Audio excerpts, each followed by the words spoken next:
সব সময় আমরা আল্লাহরে ডাকবো, বিপদে আপদে সব সময় ভরসা রাখবো আমরা একজনের উপর। আওয়াজ করে বলেন, তিনি কে? এ কথায় আল্লাহ তাআলা আমাদের চোখে আঙ্গুল দিয়ে জানিয়ে দিলেন, ফাইদা রাকিবু ফিল ফুলকি দাআউল্লাহ মুখলিসিনা লাহুদ্দিন ফালাম্মা নাজ্জাহুম ইলাল বাররি ইযা হুম ইউশরিকুন। আল্লাহ বলে, একদল লোক আছে, তারা যখন নৌযানে চড়ে, জলযানে চড়ে, সাগরের মধ্যে যখন জাহাজে চড়ে, লঞ্চে চড়ে, তারা যখন তুফানের সম্মুখীন হয় তখন তারা আল্লাহরে বড্ড বেশি ডাকে, একান্ত ভাবে ডাকে, বিশুদ্ধ চিত্তে ডাকে। আবার তুফান থেকে তাদেরকে সেফ জোনে নিয়ে, নিরাপদ জোনে নিয়ে যখন বন্দরে আমি আল্লাহ তাদেরকে ভিড়িয়ে দেই, ওই লোকগুলো আবার আমি আল্লাহর সাথে শিরিক করে। এরকম আছে না নাই? জাহাজে উঠছে, সাগরের মাঝখানে তুফান, ওই সময় দেখবেন আল্লাহ কারে কয়।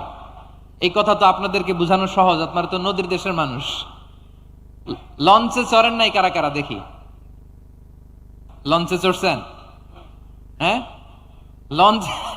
লঞ্চে চড়ে নাই এরকম একজনও নাই এখানে। আচ্ছা, লঞ্চে উঠছেন কে কে দেখি? মাশাআল্লাহ, মাশাআল্লাহ, মাশাআল্লাহ। ঠিক আছে, আপনাদের বোঝানো সহজ। আচ্ছা, লঞ্চে উঠে তুফানের সম্মুখীন হয়েছেন, জলোচ্ছ্বাস, সবাই? মাশাআল্লাহ। এই ওয়াজ তো আপনাদের মুখস্থ, ঠিক কিনা বলেন? আমার বলার দরকার নাই, বলেন। মাঝ নদী, তুফান, জলোচ্ছ্বাস, জলের মধ্যে উচ্ছ্বাস, ঢেউ, টর্নেডো, সাইক্লোন, মেঘের ঘনঘটা, পরিবেশ ঘুটঘুটে অন্ধকার, লঞ্চ একবার এদিকে আরেকবার ওইদিকে, ভিতরে কি অবস্থা হয় বলেন তো? হ্যাঁ, তখন মুসলিমও আল্লাহরে ডাকে, হিন্দু আল্লাহরে ডাকে, ঠিক কিনা বলেন? আস্তিক আল্লাহরে ডাকে, নাস্তিক আল্লাহরে ডাকে, ঠিক কিনা? লঞ্চের ভেতর, স্টিমারের ভেতর কান্নারে রোল পড়ে যায়, চিৎকারের রোল পড়ে যায়, সবার মুখ দিয়ে শুধু একটা আওয়াজ, লা ইলাহা, লা ইলাহা, লা ইলাহা, সুবহানাল্লাহ, আলহামদুলিল্লাহ, লা ইলাহা। আল্লাহ নামের জিকির করবে যারা, আল্লাহর কাছে প্রিয় তারা, আল্লাহর কাছে প্রিয় যারা, জান্নাতে প্রবেশ করবে তারা, জোরে লা ইলাহা, লা ইলাহা ইল্লাল্লাহ, লা ইলাহা ইল্লাল্লাহু মুহাম্মাদুর রাসূলুল্লাহ সাল্লাল্লাহু আলাইহি ওয়াসাল্লাম। আমার প্রিয় পটুয়াখালীবাসী, তাহলে লঞ্চের ভেতরে যখন আমরা তুফানের মধ্যে পড়ি, তখন সবাই মিলে আমরা একটা নামের জিকির করি। নামটা কার? মুসলমানেরাও ডাকে, হিন্দুরাও ডাকে, আস্তিকও ডাকে, নাস্তিকও ডাকে, সবাই ডাকে একজনকে, তিনি কে? আবার দেখবেন ওই আল্লাহ তুফানের পরে, ঝড়ের পরে ওই লঞ্চটাকে যখন সদর ঘাটে ভিড়িয়ে দেয়, আবার আমরা নাফরমানি শুরু করে দেই। সে কথাই আল্লাহ বললেন, ফাইদা রাকিবু ফিল ফুলকি দাআউল্লাহ মুখলিসিনা লাহুদ্দিন ফালাম্মা নাজ্জাহুম ইলাল বাররি ইযা হুম ইউশরিকুন। সাগরে যখন তুফানে পড়ে আমি আল্লাহরে ডাকে, আবার আমি আল্লাহ যখন বাঁচিয়ে দেই, আবার আমি আল্লাহর সাথে শিরিক শুরু করে। আমরা কি এরকম হতে চাই নাকি? এরকম করবেন? হ্যাঁ, না, আমরা তুফানে পড়লেও আল্লাহরে ডাকি, আবার বাঁচায় দেওয়ার পরেও ডাকি কারে? আল্লাহকেই ডাকি। বিমানের মধ্যে মাঝে মাঝে দেখবেন যে এয়ার টার্বুলেন্স হয়, জানেন? এয়ার টার্বুলেন্স জানেন তো? মাঝে মাঝে বিমানটা বাউন্সিং করে, বাম্পি, ভেরি বাম্পি ওয়েদার। শোনেন নাই? 40,000 ফিট উপরে যখন থাকে, তখন পাইলট মাঝে মাঝে বলে, dear passengers, ladies and gentleman, right now we are flying 40,000 feet above the ground and we are passing very air turbulence, very heavy air turbulence right now. Please fasten your seat belt. দেখবেন মাঝে মাঝে বলে যে ভদ্র মহিলা ভদ্র মহোদয়গণ, আমরা 40,000 ফিট উপর দিয়ে যাচ্ছি আর এয়ার টার্বুলেন্স ফেস করছি, মেহেরবানি করে আল্লাহর ওয়াস্তে সিট বেল্ট বাঁধুন। তখন বিমানটা এরকম বাউন্সিং করে, শেকিং করে। আপনারা মুখোমুখি হয়েছেন? ইদানিং এই এয়ার টার্বুলেন্স বেড়ে গিয়েছে। গত বছর আমার ইন্টারন্যাশনাল অনেকগুলো ফ্লাইট ছিল, তো আমি দেখলাম যে আগের ফ্লাইটগুলোর তুলনায় এখন এয়ার টার্বুলেন্স খুব বেশি। আমি একটু রিসার্চ করে দেখলাম ক্লাইমেট চেঞ্জের কারণে, জলবায়ু পরিবর্তনের কারণে আকাশের বাতাসের মুভমেন্টে পরিবর্তন হয়েছে, ফলে এখন বিমান শেকিং করে বেশি, বাউন্সিং, বাম্পি ওয়েদার। তো বলেন তো 40,000 ফিট উপরে যখন আপনি, কয় হাজার ফিট, সবাই বলুন কয় হাজার ফিট, 40,000 ফিট উপরে যখন আপনি, তখন যখন বিমানটা এরকম বাউন্সিং করে, সবাই যখন ভমিটিং করে বিমান নষ্ট করে দেয়, বমি করে, তখন বাঁচানোর কে আছে আল্লাহ ছাড়া? কেউ আছে? ওই মুহূর্তেও সবাই মিলে একজনের ডাকে আওয়াজ করে বলেন তিনি কে? মাঝে মাঝে কিছু সোশ্যাল মিডিয়ায় কিছু ভিডিও পাওয়া যায় যে হেভি যখন এয়ার টার্বুলেন্স হয়, 10 সেকেন্ড 15 সেকেন্ডের কিছু ভিডিও পাওয়া যায় যে বিমানটা এরকম বাউন্সিং করছে, বাম্পি ওয়েদার, কাঁপছে, মানুষগুলো বমি করছে, অক্সিজেন মাসগুলো সব ঝুলে পড়েছে, বিমানটা শুধু কাঁপছে। তখন দেখবেন বিমানের ভেতরেও এরকম লঞ্চের মতো চিৎকার আছে না নাই? বিমানের ভেতরেও তখন চিৎকার। গত বছর হিথ্রো এয়ারপোর্ট থেকে সিঙ্গাপুর এয়ারলাইন্সের একটা ফ্লাইট, হিথ্রো টু চাঙ্গি, একটা ফ্লাইটে এমন বেশি এয়ার টার্বুলেন্সের শিকার হয়েছিল ওই এয়ারক্রাফটটা, 33 জন যাত্রী সেখানে আহত হয়েছে, একজন যাত্রী নিহত হয়েছে। কেবিন ক্রুজ, এয়ার হোস্টেস যারা আছে, একজনের নাক ফেটে, চোখ ফেটে, কপাল ফেটে, ব্লিডিং হয়ে শয়লা। প্রিয় ভাইয়েরা, ওই 40,000 ফিট উপরে বিমানটা যখন কাঁপবে, তখন আমাদেরকে আল্লাহ ছাড়া আর কেউ বাঁচানোর আছে? এত আসতে বললে হবে? ওই কঠিন মুহূর্তে আমার বাবা আমারে বাঁচাতে পারে, আমার বন্ধু আমারে বাঁচাতে পারে। এই গ্রাউন্ডে, জমিনের বুকে আমার প্রোটোকল, আমার ক্ষমতা, আমার দাম্ভিকতা কোনো কিছু আমারে বাঁচাতে পারে? একজন ছাড়া, চিল্লায় বলতে হবে তিনি কে? সে আল্লাহ বললেন, গোলাম আমি বিপদের সময় ঠিকই তোমাদের বাঁচিয়ে দেই।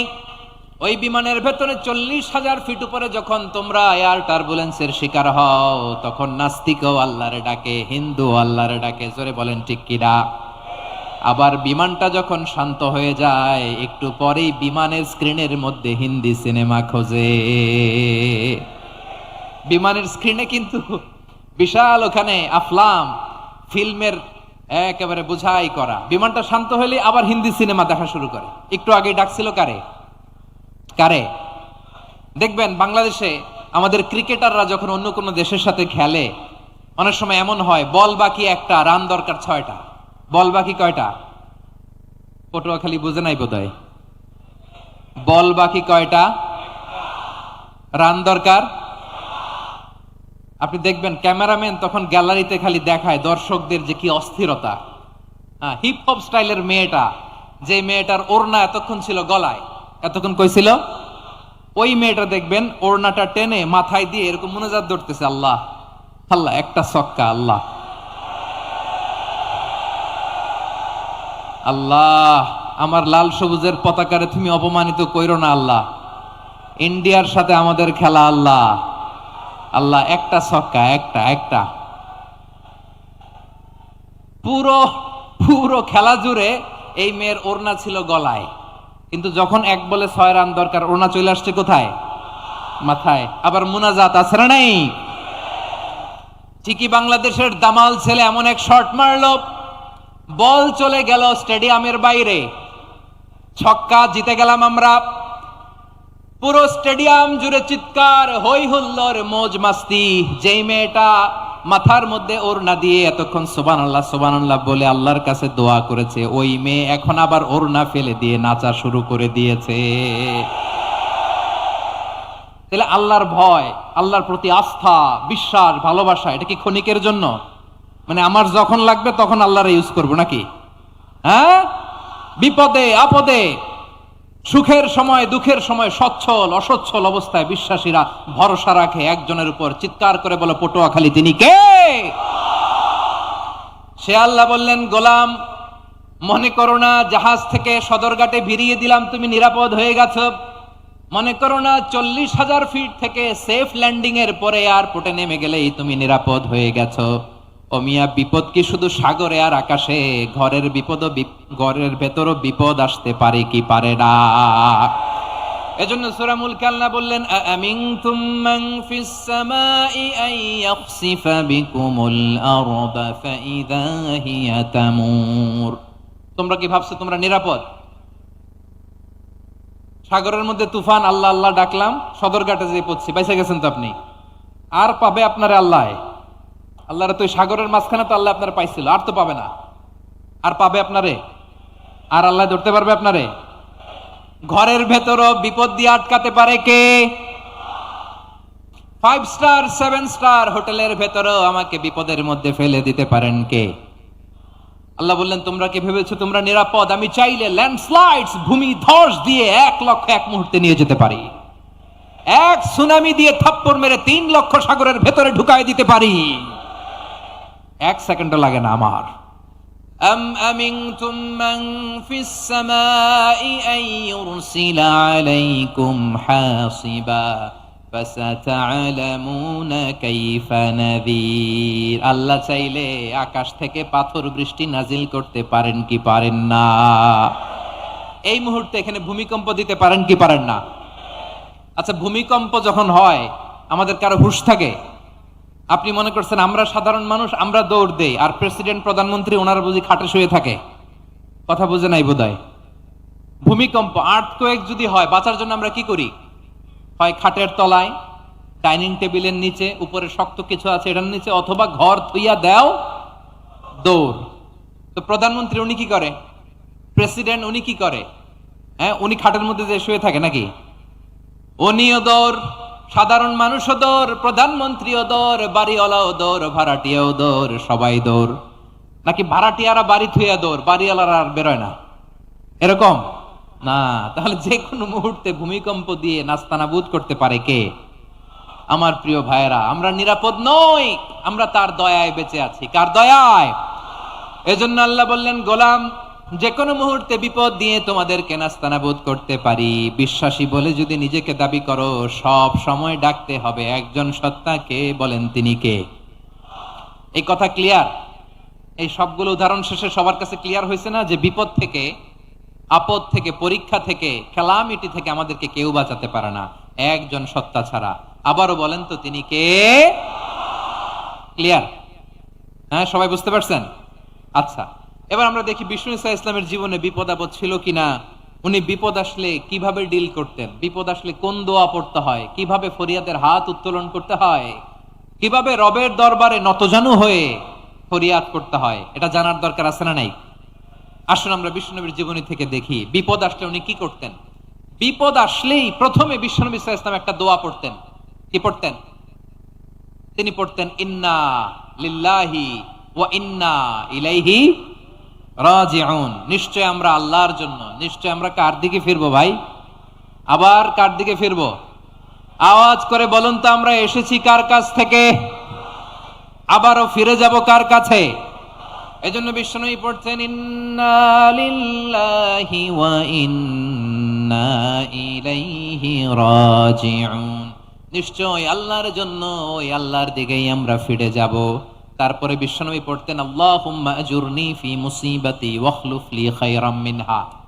একসাথে প্রথমে পড়তেন ইন্না লিল্লাহি ওয়া ইন্না ইলাইহি রাজিউন, তারপর পরই পড়তেন আল্লাহুম্মা আজুরনি ফি মুসিবাতি ওয়াখলুফ লি খায়রাম মিনহা। মানে আল্লাহ, এই যে আমি বিপদে ধৈর্য ধারণ করলাম, এটার সব তুমি আমারে দাও, আর যেটা হারালাম এর চেয়ে ভালো কিছু দিয়ে মেকআপ করে দিও, ভালো কিছু দিয়ে বদল করে দিও। সুবহানাল্লাহ পড়েন। তাহলে বিপদ আসলে আমরা কি পড়ব? কথা বলেন। এই যে আমি শুয়েছিলাম, নাশিদ গাচ্ছিল ওরা, এদেশে পরস্পরে দেখা হলে দেয় সালাম, এদেশে আমজনতার হৃদয় জুড়ে পাকালাম, এদেশে বিপদ এলে সর্বজনে সর্বক্ষণে দোয়া পড়ে ইন্না লিল্লাহ। কি পড়ে?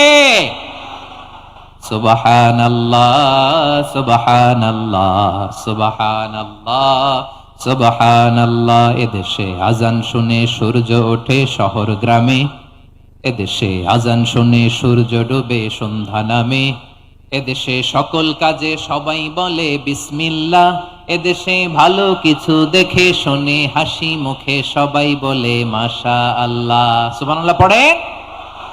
তাহলে বিপদ এলে আমরা কি পড়ি? কথা বুঝলে সবাই উত্তর দিতে হবে। বিপদ এলে কি পড়ি? তাহলে বিপদ এলেই আমরা এখন থেকে ইন্না লিল্লাহ পড়বো, নাকি হাই হুতাশ করবেন? একদল আছে হাই হুতাশ করে, হায় আল্লাহ রে মোর কি হইল রে, মুই কি হরমু রে, মুই কমবে জামু রে, আছে না নাই? এরকম বিলাপ করতে নিষেধ করেছেন বিশ্বনবী।